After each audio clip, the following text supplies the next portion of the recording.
নমস্কার বন্ধুরা, ছোটোখাটো রান্নাঘরে আপনাদের স্বাগত। বলুন তো এটা কী শাক? এটা আমরা বলে থাকি ছেঁচির শাক। আজকে এই ছেঁচির শাক রান্না করব। তাহলে চলুন প্রথমে বেছে কুটে ধুয়ে পরিষ্কার করে নিয়ে আসি। শাক ধুয়ে বেছে কুটে পরিষ্কার করে নেওয়া হয়েছে, একদম ঝিঝি করে শাক কাটা হয়েছে। এবার শাকটা রান্না করব। চলুন, এই শাক রান্না করতে কোনো ঝামেলা নেই। রসুন ছেঁচে শুকনো লঙ্কা ফোড়ন দিয়ে শাকটা রান্না করব। এদিকে কড়াই গরম করতে দিয়ে দিয়েছি, দিয়ে দেবো শাক রান্না করার জন্য সর্ষের তেল। এবার দিয়ে দেবো সর্ষের তেল।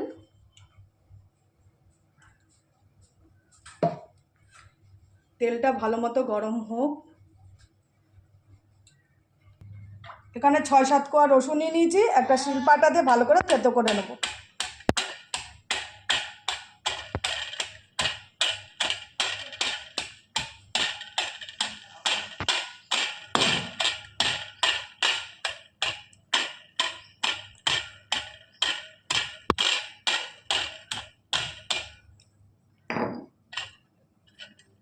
ভালো করে ছেঁচো করে নিয়েছি। তেল গরম হয়ে গেছে, এখানে 4টে শুকনো লঙ্কা নিয়ে নিয়েছি, চিড়ে দিয়ে দেবো।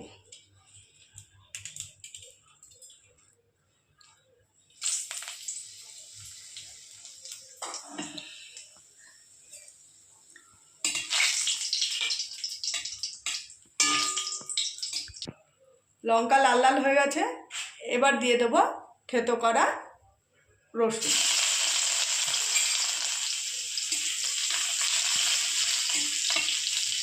রসুনটা লাল লাল হয়ে আসলে শাকগুলো দিয়ে দেবো। রসুন আবার লাল লাল হয়ে গেছে, এবার দিয়ে দেবো কেটে রাখা শাক।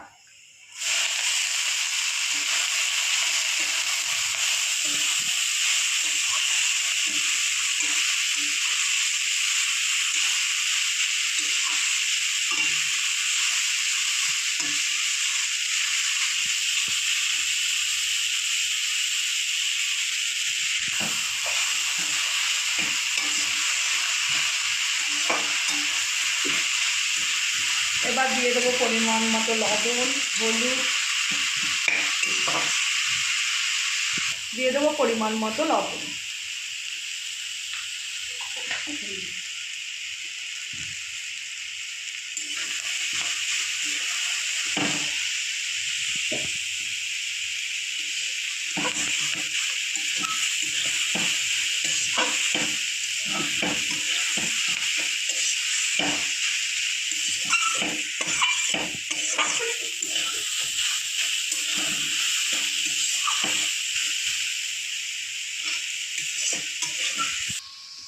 এবার দিয়ে দেবো কাঁচা লঙ্কা, চিড়ে রেখেছি কয়েকটা।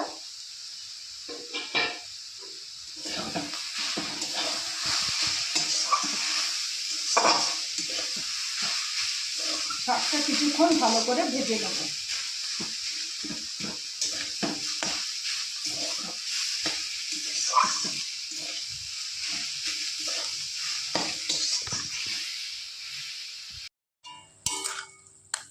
দেখুন বন্ধুরা, শাক দিয়ে কিন্তু একটু জল বেরিয়েছে, আর শাকটা কিন্তু মজে হয়েছে।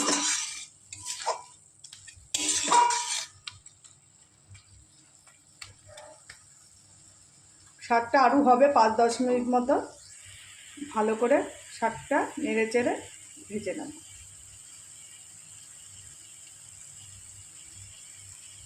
বন্ধুরা, শাক আমার প্রায় মজে এসছে। আরে যে কোনো শাক একদম খড়খড়া ভাজা ভালো লাগে না, একটু মাখা মাখা ভাব হবে, শাকটা খেতেও কিন্তু ভালো লাগে। শাক প্রায় আমার হয়ে এসছে, এবার দিয়ে দেবো একটু চিনি। একটু যে কোনো শাক পাতা একটু মিষ্টি মিষ্টি না হলে খেতেও ভালো লাগে, তাই একটু পরিমাণ মতো মিষ্টি দিয়ে দেবো।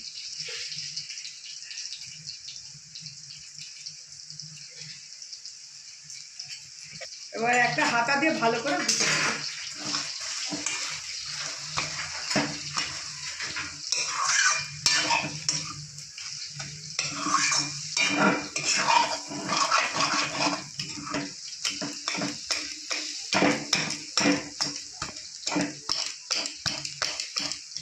বন্ধুরা, শাক আমার হয়ে এসছে, এবার আমি নামিয়ে নেব।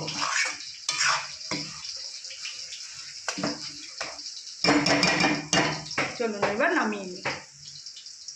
বন্ধুরা, এরকম ছেচির শাক আপনারা রান্না করে খাবেন, আর খুবই একটা মানে সাধারণ রান্না, খুব তাড়াতাড়িও হয়, আর খেতে কিন্তু গরম ভাতে অসাধারণ লাগে। এরকম শাক একবার রান্না করে খাবেন, খুবই ভালো লাগবে। আর ভালো লাগলে একটা লাইক, কমেন্ট, শেয়ার করে দেবেন, আর চ্যানেলটি সাবস্ক্রাইব করে দেবেন। নমস্কার।